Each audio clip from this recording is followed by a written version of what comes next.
열왕기상 19장 19절에서 21절까지 말씀입니다. 함께 한 목소리로 봉독합니다.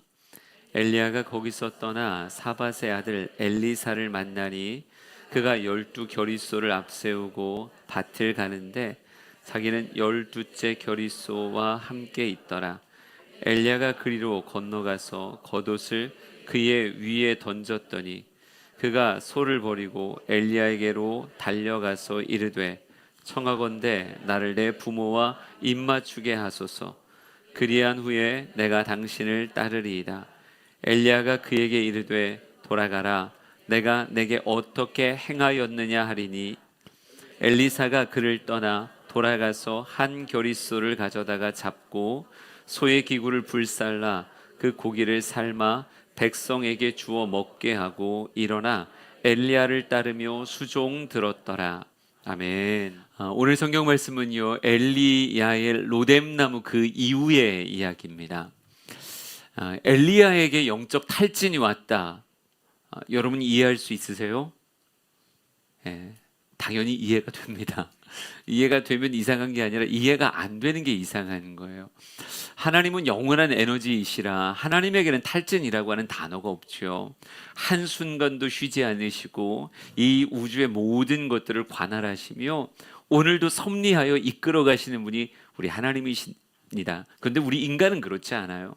인간은 사역을 하다 보면 때로는 마음에 낙심이 찾아오기도 하고 모든 것 이제 그만할까 하는 생각이 찾아오기도 하는 게 사실입니다. 왜 그러냐면요, 나의 이상과 현실이라고 하는 것 안에 괴리감이 있기 때문에 그래요.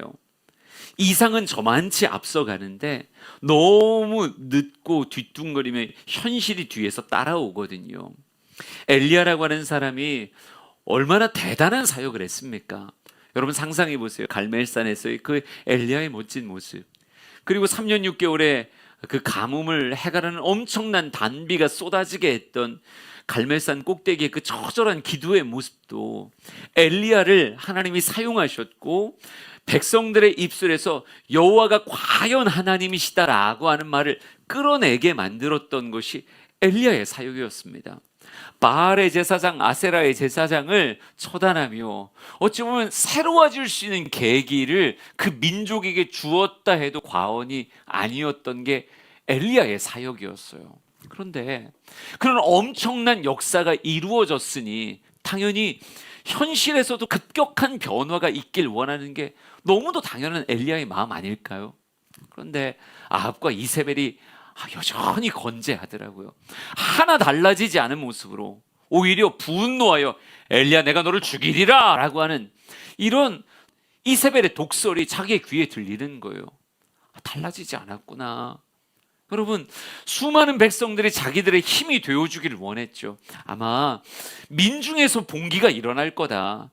아합과 이세벨이 안 달라지면 밑에서라도 봉기가 일어나면 이 민족 새로워질 거야, 이런 생각을 했을 텐데, 여러분 과연 여호와는 하나님이시다라고 말했던 사람들 오늘 다 어디 갔냐고요. 어느 순간 다 삶의 자리로 돌아가 버렸어요.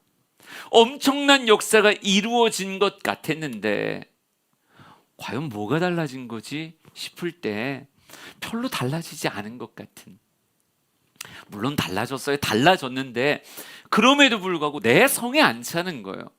내 마음에 안 차는 거예요. 이렇게 죽을 똥 살 똥 사역을 했는데 그 사역의 결과가 과연 이것이란 말인가라고 하는 그 현실의 초라함이 누구를 둘러싼 거예요? 엘리야라고 하는 사람을 둘러싸 버리는 거예요. 엘리야가 하나님 앞에 나가서 뭐라 그래요? 하나님, 넉넉합니다. 하나님, 이제 그만해도 될 것 같아요. 하나님, 저 좀 데려가 주세요. 하나님, 영원한 천국에 저 아합도 이세벨도 없는 곳으로 저 좀 데려가 주세요 라고 말하며 넉넉하다라고 말하면 이제 그만하겠다는 거예요. 하나님이 혼내시던가요? 아니, 하나님 혼내시지 않으셨어요. 그냥 로뎀나무 아래서 그를 안아주시더라고요. 어루만져 주세요. 그럴 수 있다고, 충분히 그럴 수 있다고 어루만져 주시고, 또 밥 안 먹고 자면 안 되니까 또 깨우셔서 먹을 거 주시고 마실 거 주시고, 배부르면 다시 자라고, 또 누워서 재우시고 다독여 주시고. 하나님은 이해하시더라고요. 우리의 삶이 때로는 힘들어하는 거 이해하시고, 그만하고 싶다라고 하는 말이 입에서 나오는 거 충분히 이해하시고 어루만져 주시더라고요. 하지만 주님의 어루만지심, 주님의 먹이심이 그래 이제 끝내자, 이제 너 내 품으로 오자 라고 말씀하시는 그 위로와 그 어루만짐이었는가? 그렇진 않더라고요. 탈진한 엘리야를 충분히 품어주시는 그 주님에게는 엘리야라고 하는 사람에게 건넬 또 다른 이야기가 있기 때문이었습니다. 열왕기상 19장 7절 말씀을 한번 말씀으로 같이 봉독하며 보겠습니다. 시작. 여호와의 천사가 또다시 와서 어루만지며 이르되 일어나 먹으라, 내가 갈 길을 다 가지 못할까 하노라 하는지라. 아멘. 이 표현을 약간 상징적으로 보길 원합니다. 천사가 어루만지고 그를 먹이시면서 이렇게 말합니다. 일어나 먹으라, 내가 갈 길을 다 가지 못할까 하노라. 이렇게 말해요. 왜 먹이시는 거예요? 왜 어루만지시는 거예요? 왜 이 땅에 여전히 로뎀나무 곁에 머물게 하시는 겁니까? 다른 이유가 아니라요, 내가 가야 할 길을 다 가지 못할까 하기 때문에 라고 이렇게 말하고 있어요. 물론 호렙산으로 초청하는 말씀이기도 하지만 좀 더 넓게 봤을 때 아직 하나님이 엘리야에게 맡기실 그 길이 남아있기 때문이라고 말할 수 있지 않을까요? 아직 내가 가야 될 길이 아직 남아있는데 못 갈까 봐 그런다라고 말하면서 이곳에서 충분히 쉬어라, 이곳에서 충분히 충전되어라, 그리고 너가 가야 될 그 길을 마저 갔으면 좋겠다 라고 주님 말씀하시는 거죠. 과연 그에게 맡기실 일들이 실제로 무엇이었을까요? 성경을 통해서 한번 볼까요? 왕상 19장 15절에서 17절 말씀입니다. 쭉 읽어볼게요. 시작.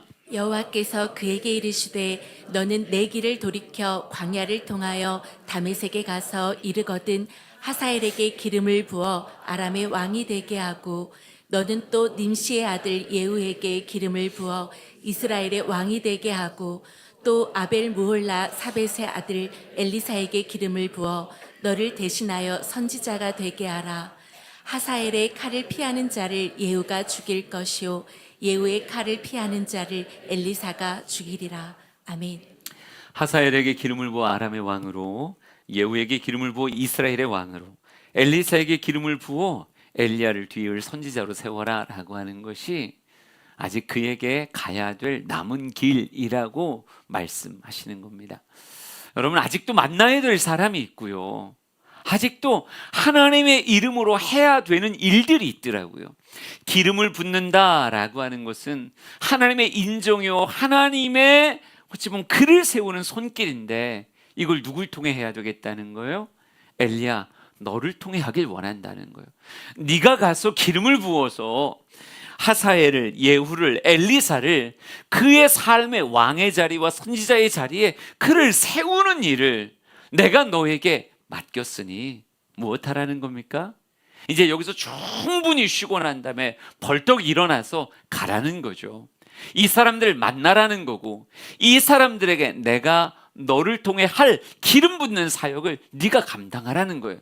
그래야만 그들이 아람의 왕으로, 이스라엘의 왕으로, 또 이스라엘의 선지자로 그들이 세워지게 될 것이다. 너를 통해 그들을 세울 것이다 라고 말씀하시는 겁니다. 여러분, 하나님이 우리를 이 땅의 삶을 살게 하신다는 건 하나님의 영원한 안식으로 우리를 데려가지 않으시고 아직도 이 땅의 삶을 살게 하시는 건 뭐가 있는 거예요? 아직 우리를 통해 하실 하나님의 일이 있다는 거예요. 만나야 될 사람이 있고 하나님의 이름을 대신해서 해야 되는 기름 부음의 사역이 있는 거고, 나를 통해 세워져야 되는 그런 세움들이 분명히 있다는 거죠. 이 땅의 삶을 내 마음대로 넉넉합니다, 이제 그만입니다, 하나님 품에 가고 싶어요 이렇게 말하지 않았으면 좋겠고, 하나님 주 품 안에서 쉬고 주의 음성을 들으며 내가 내 삶에 채워가야 되는 하나님의 일이 무엇인가요? 라고 물을 수 있는 저와 여러분 되길 간절히 소망합니다. 중도에 그만두는 인생이 아니라 끝까지 완주하는 인생이 되어야 되는 거예요. 우리 수많은 마라토너들이 달리기를 합니다. 10km, 20km, 때로는 42.19km의 풀 코스를 뛰는데 물론 회수차도 있고 가다 너무 힘들면 중도에 포기하기도 할 거예요. 거기까지 간 것도 간 거니까 박수치며 그들의 도전을 응원하는 건 사실이지만 이왕이면 끝까지 완주했노라, 끝까지 달렸노라 라고 하는, 달려갈 길을 다 마치고 난 후에 칭찬받고 면류관 받는 모습이 우리의 모습이 되어야 되지 않을까 싶습니다. 엘리야라고 하는 사람이 주님께 힘을 얻고 다시 산을 내려가기 시작하고요. 정말로 하사엘을 만나고 예후를 만나고 엘리사를 만납니다. 사역의 자리에 복귀한 거예요. 주님의 품 안에서 먹고 마시고 어루만짐 안에서 힘을 얻고요. 내려가서 그 사역을 마저 감당하기 시작하더라고요. 그래서 오늘은 특별히 다른 만남 말고요, 엘리야와 엘리사의 만남 안에서 의미들을 좀 찾아보려고 합니다. 엘리사라고 하는 사람과 엘리야의 만남은 서로에게 선물 같았다라고 말하고 싶어요. 엘리야의 부족함을 채워주는 만남이 엘리사에게 있었고요, 엘리사를 새로운 삶으로 초청하는 것이 엘리야의 만남 가운데 있었거든요. 그래서 이 만남에 초점을 지워서 오늘의 이야기를 하려고 합니다. 우선은 엘리야에게 엘리사라고 하는 존재가 어떤 느낌이었을까요? 제일 먼저 말하기는요, 엘리야에게 엘리사는 위로였고 선물이었고, 내 사역이 외롭지 않구나라고 하는, 함께 할 수 있는 사람이 있었구나라고 하는 귀한 깨달음이었다라고 말하고 싶습니다. 우선 열왕기상 19장 10절 말씀을 한번 같이 읽어볼 거예요. 이 로뎀나무로 가게 되어지는 아주 중요한 엘리야의 번민이었거든요. 한번 읽어보겠습니다. 시작. 그가 대답하되 내가 만군의 하나님 여호와께 열심히 유별하오니 이는 이스라엘 자손이 주의 언약을 버리고 주의 제단을 헐며 칼로 주의 선지자들을 죽였음이오며 오직 나만 남았거늘 그들이 내 생명을 찾아 빼앗으려 하나이다. 아멘. 엘리야를 탈진시켰던 굉장히 중요한 원인이 이거였습니다. 나만 남았거늘 이라고 하는 말이에요.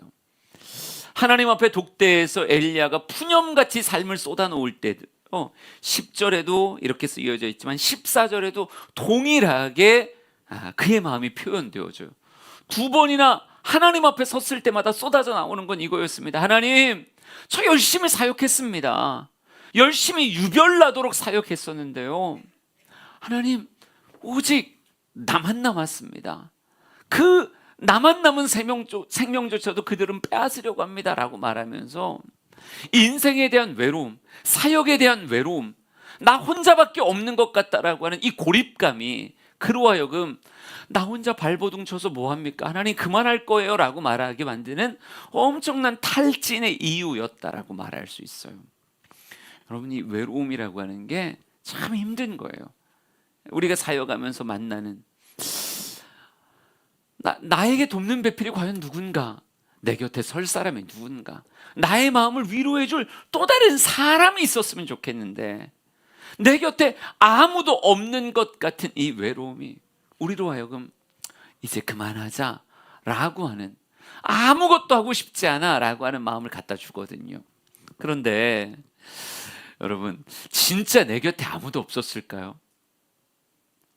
진짜 내 곁에 아무도 없다라고 하는 게 사실이었을까? 여러분, 그렇지 않아요. 열왕기상 19장 18절 말씀에 하나님께서 엘리야에게 이렇게 말씀하십니다. 읽어보시오. 시작. 그러나 내가 이스라엘 가운데 7,000명을 남기리니 다 바알에게 무릎을 꿇지 아니하고 다 바알에게 입맞추지 아니한 자니라.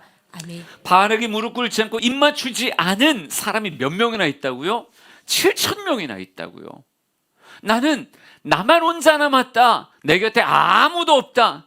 나 이제 철저하게 외로운 존재다라고 이야기하는데 하나님은 아니라는 거예요. 아직 드러나지 못했고 아직 네가 만나지 못했기 때문에 그렇지, 너의 곁에는 같은 마음으로 바알에게 무릎 꿇지 않고 같은 마음으로 바알에게 입맞추지 않은 사람이 7천 명이나 이 땅에 남아있다라고 말하고 있다고요. 어마어마한 숫자잖아요. 7천이라고 하는 숫자는, 남한이라고 하는 숫자와 7천이라고 하는 숫자는 엄청 다른 건데, 내가 지금 광야로 들어와 로뎀나무 밑에 그 안에 혼자 나를 고립시켜서 그렇지, 호렙산까지 올라가서 굴 속에 들어가 앉아서 혼자 그 굴 안에 울리는 내 목소리만 들어서 그렇지, 그렇지 않다는 거예요. 하나님은 나의 곁에 같은 마음, 같은 이상을 꿈꾸는 수많은 7천이라고 하는 사람이 이 아합과 이세벨이 다스리는 이 땅에도 있다라고 주님은 말씀하신다라고 하는 거예요. 여러분, 엘리야에게 아니야, 너 혼자 아니야, 내려가 보면 돼. 이 굴에서 나와서 이 호렙산을 내려가서 사람들을 만나기 시작하면 얼마든지 너에게 위로가 되고 힘이 되는 7천 명의 사람이 있어 라고 주님이 말씀하시더라고요. 나만이라고 하는 생각에 사로잡혀 있었던 그 엘리사가 호렙산의 굴 밖으로 나옵니다. 그리고 산을 내려와요. 내려왔더니 누구를 만난 거예요? 엘리사라고 하는 사람을 만날 수 있었던 거예요. 저는 여러분의 사역의 현장에서 여러분을 탈진하게 만드는 게 다른 이유가 아니라고 생각합니다. 물질적 이유일까요? 그거 아니에요. 어떤 재능이 부족하고 감당할 수 있는 또 다른 자원이 부족해서일까요? 아니요. 그냥 결론은 딱 하나요. 나와 진짜 같이 꿈꿀 수 있는 또 다른 사람이 없어 라고 하는 사실이 우리를 주저앉게 만드는 건데, 하나님은 아니라고 말해요. 속고 있는 거라고. 나만 남았습니다. 나만 남았습니다. 이건 내가 사로잡혀 있는 거짓말이지, 실상은 하나님의 진리의 말씀 가운데 뭐라고 말하냐면, 아니야, 너희 곁에 7천 명 있어. 정말 많은 사람들이 너의 곁에 있어. 굴에서 빠져나가 만나면 만날 수 있는 엘리사가 우리의 삶에 가득 있어 라고 이야기하신다라고 하는 거죠. 용기 내어 나갔던 엘리야에게 누가 있었어요? 엘리사가 있었습니다. 열왕기상 19장 19절 말씀 한번 같이 읽어볼까요? 시작. 엘리야가 거기서 떠나 사밧의 아들 엘리사를 만나니 그가 12 겨리소를 앞세우고 밭을 가는데 자기는 12째 겨리소와 함께 있더라. 엘리야가 그리로 건너가서 겉옷을 그의 위에 던졌더니. 아멘. 여러분, 거기서 떠나보면, 로뎀나무에서 떠나고 굴 속에서 떠나보면 누가 있다고요? 내 삶에 힘이 될 엘리사가 있다라고 하는 것이 엘리야에게 주는 메시지라고 생각합니다. 오늘 이곳에도 어찌 보면 탈진을 경험하고 있는 사람이 있을 수 있어요. 교회 안에서 혹은 사회생활 가운데서, 인간관계 가운데서 나만 혼자 남았습니다 라고 하는 말로 나를 굴 속에 가둔 그런 사람이 있을 수 있습니다. 여러분, 아니에요. 교회에서도 아니고요, 사회에서도 아니에요. 여러분이 굴을 떠나 로뎀나무를 떠나 무엇할 수 있으면 가서 만나고 그에게 내 옷을 던질 수만 있으면, 저는 이게 표현이라고 생각합니다. 하나님 말씀에 대한 신뢰요, 신뢰 안에서의 도전이라고 생각해요. 여러분, 겉옷을 던진다라고 하는 게 민수기에 이런 말씀이 있어요. 민수기 20장에 아론의 옷을 벗겨 그의 아들 엘르아살에게 입히라, 이런 말이 있거든요. 그럼 아론은 거기서 죽어서 그 조상에게 돌아가리라, 이런 말씀이 있는데, 옷이라고 하는 게 그 사람의 지위를 상징합니다. 그래서 아론의 옷을 벗겨 엘르아살에게 입힌다는 건 아론의 대제사장직이 이제 엘르아살에게 넘어간다라고 하는 의미를 가지고 있어요. 그러니까 엘리야는 이 옷은 나만 입을 수 있는 옷, 나만 감당할 수 있는 옷, 이렇게 생각했을 수 있어요. 그런데 엘리야에게 하나님이 주시는 위로는 뭐예요? 너희 곁에 엘리사 있어. 그를 그 사역으로, 그 지위로 초청할 수 있어. 같이 그 사역 감당할 수 있어. 너만 할 수 있는 게 아니라 그 사람도 그 역할을 감당할 수 있으니 그와 함께 동역하는 자가 되어라. 너와 함께 똑같은 옷을, 똑같은 열심으로, 똑같은 헌신으로 하나님을 섬겨줄 사람이 곁에 있어 라고 하는 엄청난 위로를 엘리야에게 하나님은 행하고 계신 겁니다. 여러분, 이 가운데 나 혼자야 라고 하는 걸로 탈진한 사람이 있다면 여러분 담대히 산을 내려갈 수 있었으면 좋겠고, 굴에서 빠져나올 수 있었으면 좋겠습니다. 여러분 용기 있게 만나 겉옷을 그에게 제시한다면 함께 입어줄 수 있는 엘리사 또 7천 명이 있음을 잊지 않으시길 진심으로 축복합니다. 그래요. 엘리야에게 엘리사는 나 혼자 아니었구나, 내 인생 외로운 인생 아니었구나, 나 혼자 처절한 싸움 싸우고 있는 거 아니었구나, 동지들이 이렇게 많았구나, 신앙생활의 동지가 이렇게 많았고 사회생활에 하나님이 내 곁에 붙여주신 사람이 이렇게 많았구나, 나 외로운 사람 아니었구나 라고 하는 엄청난 위로가 되었다고요. 우리 이 땅을 외로움으로 몸서리치고 있는 사람이 이 가운데 있다면 하나님의 음성으로 듣기를 원합니다. 용기를 내서 만나는 거예요. 손을 내미는 겁니다. 내 옷을 그에게 던지는 거예요. 먼저 손 내밀 수 있고 도전할 수 있는 그런 우리 주양의 성도들 되었으면 좋겠어요.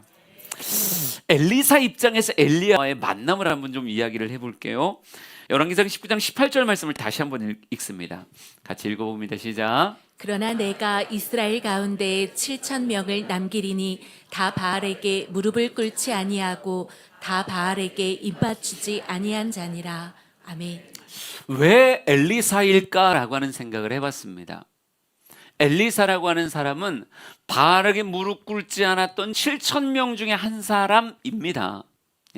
엘리사와 같이 자신의 삶의 자리에서 아무리 이세벨이 설쳐도 바알에게 무릎 꿇지 않고 바알에게 입 맞추지 않고 신앙을 지켜가는 사람은 엘리사 말고도 6,999명이 더 있어요.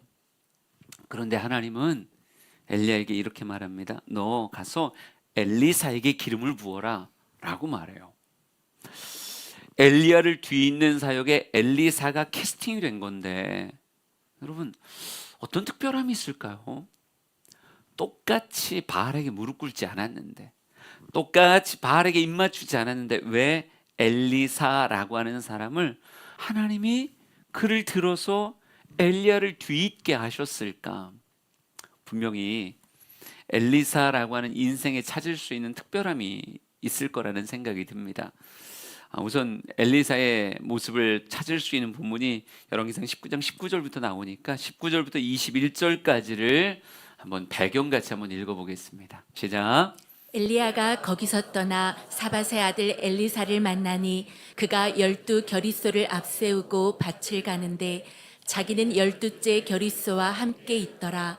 엘리야가 그리로 건너가서 겉옷을 그의 위에 던졌더니 그가 소를 버리고 엘리야에게로 달려가서 이르되 청하건대 나를 내 부모와 입맞추게 하소서. 그리한 후에 내가 당신을 따르리이다. 엘리야가 그에게 이르되 돌아가라. 내가 내게 어떻게 행하였느냐 하니라. 엘리사가 그를 떠나 돌아가서 한 겨리소를 가져다가 잡고 소의 기교를 불살라 그 고기를 삶아 백성에게 주어 먹게 하고 일어나 엘리야를 따르며 수종 들었더라. 아멘. 엘리사라고 하는 사람의 정보가 성경에 그렇게 많진 않은데요. 우선 엘리사가 일하는 장면에서 엘리야와 조우하게 되어집니다. 근데 이렇게 써 있어요. 그가 12 겨리소를 앞세우고 밭을 가는데 자기는 12째 겨리소와 함께 있더라 이렇게 말합니다. 한 겨리라고 얘기하면 어찌 보면 멍에를 같이 메고 있는 소 한 쌍이 합을 맞춰서 밭을 가는 그 한 쌍의 소를 한 겨리라고 말해요. 근데 엘리사가 12겨리가 되는 소들로 밭을 가는 장면에 엘리사가 서 있습니다. 품꾼의 하나일까 하는 생각이 들기도 하는데요. 나중에 21절 말씀 보면 한 겨리소를 가져다가 잡고 소의 기구를 불사르고 고기를 삶아 백성들에게 먹게 했다. 모습을 보니까요. 거침이 없어요. 품꾼은 도저히 이런 행동 못합니다. 막 소의 기구를 불사르고 소를 잡아서 일하는 소를 잡아서 삶아 먹어버려요. 이건 절대 일꾼이 할 수 없는 행동이죠. 그러니까 많은 사람들이 이게 엄청 24마리의 소로 밭을 가는 이 엄청난 밭의 소유주로서의 그런 엘리사가 아닐까. 그러니까 큰 분홍이죠. 진짜 분홍이죠. 큰 밭을 가지고 24마리의 소를 앞세우며 밭을 갈고 있는 그런 엘리사인데, 성경은 그 정도의 큰 대지주가 무엇하고 있어요? 12번째 겨릿소를 몰며 땅을 갈고 있는 모습으로 성경을 묘사하고 있습니다. 여러분, 그 정도로 큰 땅을 소유하고 있고 많은 사람들을 부리고 있으면 솔직히 일 안 하고 싶을 텐데, 엘리사는 여전히 일하고 있는 모습으로 등장하고 있어요. 엘리사라고 하는 사람이 어떤 사람인지 잘 모르겠지만, 물론 뒤에 나오는 수많은 엘리사의 기록을 통해서 똑같이 묵상할 수 있는데, 엘리사는 우선 어떤 사람이었어요? 굉장히 근면한 사람이었어요. 일하는 걸 거부하는 사람이 아니라 내게 맡겨진 삶의 자리에서 자신의 역할을 아주 근면하게 감당하는 성실한 사람이 누구였다? 엘리사였다. 여러분, 7,000명의 사람들이 똑같이 바알에게 무릎 꿇진 않았지만 하나님이 엘리사라고 하는 사람을 그 참 힘들게 사역해야 되는 시대에 그를 불렀던 것은 그의 삶에 있었던 이 성실함과 근면함에 대한 하나님의 칭찬이 아닐까 하는 생각이 들어요. 어떤 사람에게 사역을 맡길 거냐라고 이야기했을 때 하나님이 가장 먼저 보시는 것 중에 하나가 근면함이라고 말할 수 있습니다. 저는요, 우리 사랑하는 성도들이 이 땅의 삶을 부지런하게 살았으면 좋겠어요. 여러분, 사건도 많고 사고도 많은 시대를 살고 있지 않습니까? 우리에게 남은 시간이 얼만큼일진 아무도 몰라요. 나에게 남겨진 시간이 얼만큼일진 아무도 모르지만, 내게 남겨진 시간을 세월을 허송하는 인생이 아니라 근면함으로 내게 맡겨진 일들을 잘 감당하는 그 모습이 하나님 눈에 드는 모습이고, 하나님은 그 사람을 또 다른 사역, 또 다른 자리에 세우길 원하신다라고 이렇게 말할 수 있을 것 같아요. 제가 뭐 할 줄 아는 게 목회라서 수많은 목사님들 만나면서 느끼는 것도 똑같아요. 누가 목회 잘하는 줄 알아요? 성실한 사람이 잘해요. 성실한 사람들, 삶의 자리를 잘 지켜가며 성실한 사람들. 성도가 1명, 2명밖에 없어도 새벽 기도 한 번 빼먹지 않고 늘 정한 시간에 불 켜며 새벽 기도할 줄 아는 사람, 성실한 사람. 설교 준비 아내밖에 없다고 대충 하는 게 아니라 아내 한 사람 놓고도 100명 있는 듯 설교 준비하고 설교를 할 줄 아는 그 성실한 사람들이 시간과 함께 하나님이 입히시는 다른 사역의 자리로 서게 되더라고요. 여러분, 여러분의 인생도 마찬가지 아닐까요? 솔직히 엘리사라고 하는 사람은 주의 종으로 처음부터 길러진 선지학교 출신은 아닙니다. 하지만 그의 성실하며 신앙을 올곧게 지켜가는, 환경이 변했다고 이리저리 변하는 게 아니라 영적인 환경은 변했지만 북이스라엘에서 하나님을 향한 순전함으로 성실하게 자신의 신앙을 지켜오는 그 사람을 하나님은 엘리야를 뒤이어 사역할 엘리사로 만드시더라는 거죠. 우리 주영의 모든 성도들이 삶의 성실함으로 주 앞에 서는 자가 되길 간절히 소망합니다. 여러분, 게으름이라고 하는 건 성경이 참 경고하고 있는 삶의 악 중에 하나가 게으름이에요. 게으름은 인생을 녹슬게 만듭니다. 재능을 덧없게 만들어요. 정말 좋은 달란트와 환경이 주어졌어도요, 게으름은 모든 걸 다 허무하게 녹슬게 만듭니다. 인생을 부지런하게 살아야 되겠다라고 하는 생각이 저와 여러분 안에 있었으면 좋겠어요. 주변 사람한테 한번 물어봐요. 나 부지런한지. 아내한테 물어보고 남편한테 물어봐요. 당신이 볼 때 나 부지런한 것 같아, 게으른 것 같아, 이렇게 물어보고요. 게으르다 그러면 회개하시고 그냥 오늘부터 부지런해지세요. 하나님이 나보고 부지런해지라고 하시는구나, 그래야 하나님의 더 큰 사역으로 내가 초청받는구나 생각할 수 있었으면 좋겠습니다. 그러면서 엘리사라고 하는 사람을 하나만 더 표현하자면요, 엘리사는 결단할 수 있는 사람이다 라고 말하고 싶어요. 삶의 어느 순간 기회가 찾아오는 거죠. 엘리야라고 하는 사람이 그 시대 진짜 유명한 사람 아니었을까요? 뭐 갈멜산의 스토리도 그렇고 비가 오는 스토리도 그렇고요. 엘리야라고 하는 사람의 이름이 진짜 그 북이스라엘은 정말 유명한 이름이었을 것 같아요. 주간 이스라엘 뭐 이런 거, 뭐 이런 신문이 있었으면 엘리야는 늘 대서특필되지 않았을까요? 그런 진짜 유명한 엘리야가 어느 순간 그의 삶에 나타나더니 뜬금없이 옷을 집어 던지는 거예요. 근데 이게 어떤 의미인지 그 시대를 살아가는 사람은 알고 있다니까요. 그런데 자기는 이미 삶의 자리에서 든든하게 자리를 잡고 있는 사람이에요.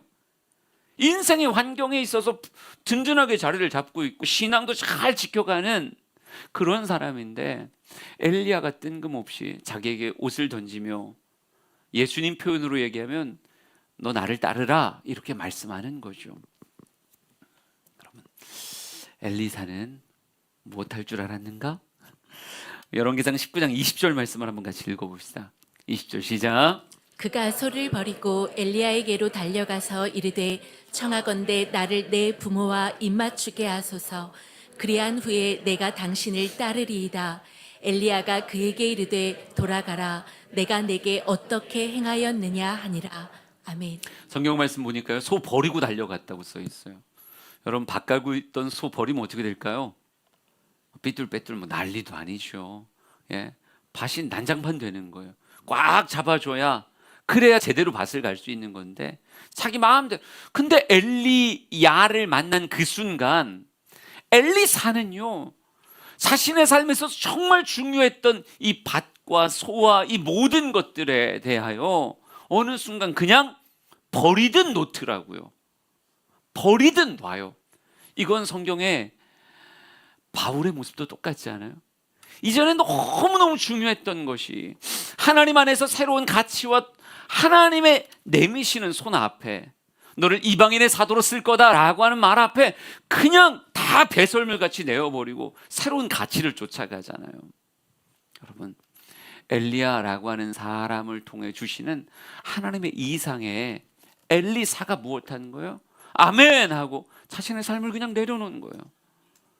솔직히 엘리사라고 하는 사람 열심히 살았던 사람이고 나름 성공을 거두고 있었던 사람이에요. 신앙도 나의 신앙 잘 지켜가며 인생 살고 있었던 사람입니다. 하나 부족함이 없었던 사람이에요. 그가 살아가던 그 삶이 무가치했는가? 아니요, 충분히 가치 있는 삶이었습니다.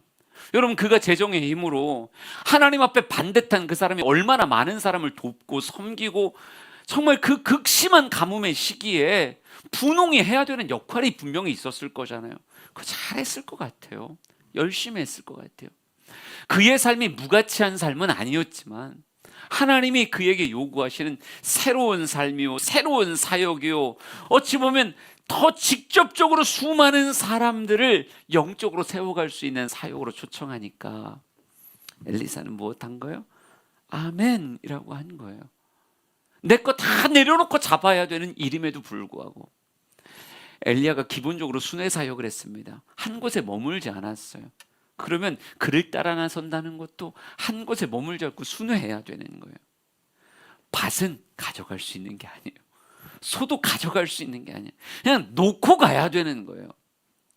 그런데 엘리사가 말하더라고요. 청합니다. 나를 내 부모와 입맞추게 하소서. 무슨 뜻이에요? 작별 인사하고 오겠습니다 라고 말하는 거예요. 이제 더 이상 나 한 사람의 신앙을 지켜가는 인생이 아니라 엘리야 같이 수많은 바알의 선지자들 아세라 선지자들과 싸우며 하나님이 바알인가 아세라인가 헷갈리고 있는 백성들을 주 앞에 돌아오게 만드는 일에 내 삶을 내어드리겠다고 결단하는 거죠. 지금 내 삶이 무가치해서가 아니라 이런 삶이 잘못돼서가 아니라 이 삶도 귀하지만 나에게 또 다른 영혼들을 맡기시고 또 다른 옷을 입히시며 초청하시는 그 사역 앞에 하나님 부족하지만 저에게 입힌다고 하시니 하나님 감사합니다 라고 말하며 놓고 그 일로 다가올 수 있었던 사람이 엘리사라고 하는 사람인 거죠. 마태복음 13장 44절부터 46절까지를 한번 읽어봅시다. 같이 읽어볼게요. 시작. 천국은 마치 밭에 감추인 보화와 같으니 사람이 이를 발견한 후 숨겨두고 기뻐하며 돌아가서 자기의 소유를 다 팔아 그 밭을 사느니라. 또 천국은 마치 좋은 진주를 구하는 장사와 같으니 극히 값진 진주 하나를 발견함에 가서 자기의 소유를 다 팔아 그 진주를 사느니라.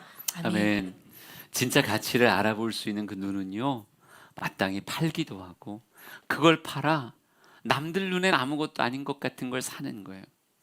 여러분, 엘리사가 그거 다 내려놓고 엘리야 따르겠다고 얘기할 때 집안의 식구들이 아유 잘한다, 우리 엘리사 잘한다 이렇게 칭찬했을까요?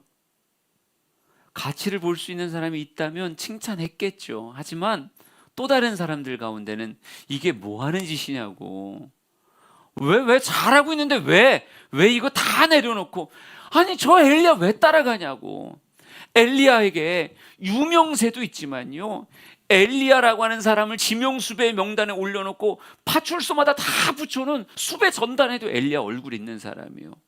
그런 엘리야 쫓아간다고 난리. 이게 무슨 일이냐고, 우리 엘리사가 거기 가면 안 된다고 말하는 사람도 있겠죠. 그런데 엘리사는 뭐가 보이는 거예요? 엘리야의 삶의 가치가 보이는 거예요. 하나님에게 쓰임받는 그 인생의 가치가 보이고, 나 혼자의 신앙을 지켜가는 게 아니라 거룩한 정말 믿음의 방파제 같이 수많은 이 세상의 악한 것들과 맞서 싸우며 하나님의 백성들을 지켜가고 하나님의 백성들을 찾아오는 이 사역에 대한 그 가치를 아는 거예요. 나를 그 가치 앞에 내어주는 거라고요. 여러분, 늘 주인님으로 섬김 받던 자가 나중에 보면요, 엘리야를 수종들더라 이렇게 써 있어요. 늘 섬김을 받던 자인데 섬기는 자리로 가는 거예요. 내게 어울리지 않는 옷을 입으며 하나님이 이끄시는 그 삶을 살아가겠다고 이야기하는 거예요. 저는 우리 사랑하는 성도들에게 하나님께서 때로는 나 잘하고 있는데도 불구하고요, 새로운 옷으로 혹은 하나님의 가치의 옷으로 내게 내어미는 순간 있다고 생각합니다. 우리 사랑하는 성도들이 이게 섬김 받는 자리가 아니라 섬기는 자리요, 힘 빼고 갈 수 있는 자리가 아니라 힘 꽉 주고 그러고 가야 되는 자리임에도 불구하고, 쉽지 않고 어려운 일임에도 불구하고, 영혼을 돌보는 일, 영혼을 섬기는 일, 차라리 말 못하는 소 끌고 다니는 게 낫지, 할 말 다 하고 정말 마음 아프게 하는 수많은 사람들 섬기며 살아가는 게 절대 쉬운 일이 아니지만, 주님이 나에게 옷을 던져주신다는 그 사실 앞에 무겁게 생각하고 아멘 결단하고 나아갈 수 있는 이런 이 시대 엘리사가 우리 주양 안에 가득하기를 간절히 소망해요. 교회 안의 사역을 위해서도, 교회 밖의 사역을 위해서도, 가정 안에서의 사역을 위해서도 주님은 나 혼자 똑바로 하는 모습에서 벗어나 너도 영혼을 섬기는 자가 돼야 된다, 영혼을 위해 애쓰는 자가 돼야 된다, 너의 삶을 통해 그들을 품어안는 인생 돼야 된다라고 말하며 우리에게 새로운 옷을 우리에게 제시하시는 주님의 모습이 우리의 삶에 있다고요. 전 우리 모든 성도들이 다 이 시대의 엘리사가 되었으면 좋겠습니다. 그게 어떤 옷, 어떤 사역, 어떤 위치의 모습인지는 모르겠어요. 하지만 분명한 건요, 나 혼자 내 신앙 지켜가는 모습만 가지고는 주님이 아무리 분홍이라고 해도 그거 아니다라고 말씀하신다는 거죠. 그걸 벗어나서 이 옷 입고 이 자리에서 이런 사역으로, 이런 섬김으로 너의 인생 사는 게 혼자 잘 먹고 잘 사는 것보다 훨씬 가치 있다라고 말씀하신다는 거예요. 마지막 한 말씀 읽고 끝냅시다. 열왕기상 19장 21절 말씀 한번 같이 읽어볼까요? 시작. 엘리사가 그를 떠나 돌아가서 한 겨리소를 가져다가 잡고 소의 기구를 불살라 그 고기를 삶아 백성에게 주어 먹게 하고 일어나 엘리야를 따르며 수종 들었더라. 아멘. 엘리사가요, 한 겨리소를 잡았대요. 한 겨리면 소 2마리잖아요. 외양간에서 뛰어노는 송아지 2마리가 아니라 정말 밭을 갈고 있던 큰 황소 2마리를 잡았어요. 잡아서 어떻게 했대요? 그 고기를 삶아서 백성들에게 주워 먹게 했다는 거예요. 2마리 황소를 잡아다가 국을 끓여서 먹이면 도대체 몇 명을 먹을 수 있는 겁니까? 일부 예배 때는 3,000명으로 결론 났습니다. 3,000명 먹이는 걸로. 뭐 국물은 무한대니까요. 하여간 3,000명 먹인다라고 얘기하면 엘리사 하는 사람 다 부르는 거예요. 온 동네. 하여간 엘리사라고 하는 사람의 이미 살아왔던 삶의 영향력의 사람들 다 불러 모아서 고기를 먹이는 거예요. 소 기구 불살라 고기를 먹이는 거예요. 그러면 먹다 보면 당연히 처음엔 먹는 것밖에 안 보이지만 나중엔 내가 왜 먹어야 되지? 이런 생각이 들지 않아요? 근데 이게 무슨 잔치래? 이게 무슨 의미래? 그랬더니 이렇게 말하는 거죠.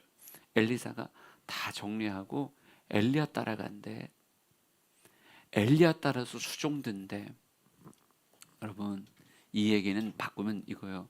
난 돌아오지 않으리. 난 결코 돌아오지 않으리.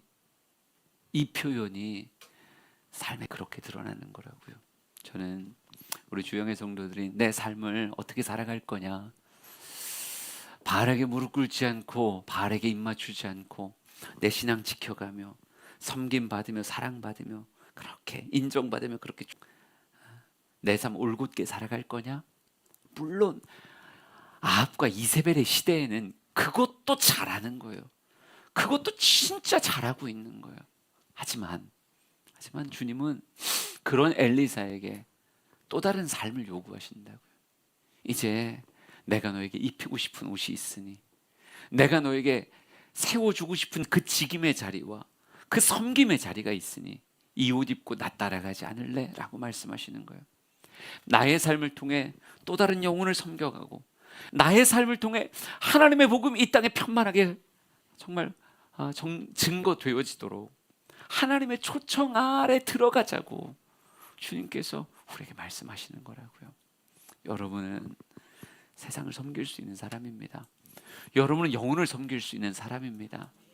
여러분 모두가 목자요 뭐 이런 교회 직임의 자리에 서진 않을지라도 하나님은 나를 넘어선 섬김의 사람으로, 나를 넘어선 정말 누군가에게 영향을 끼치는 직임의 자리로 하나님 나 세우려고 하시는구나 생각하시고, 교회를 교회답게 하고 세상에서의 여러분의 사역에 있어서의 정말 의미와 가치를 새길 줄 아는 그런 주양의 모든 성도가 되었으면 좋겠습니다.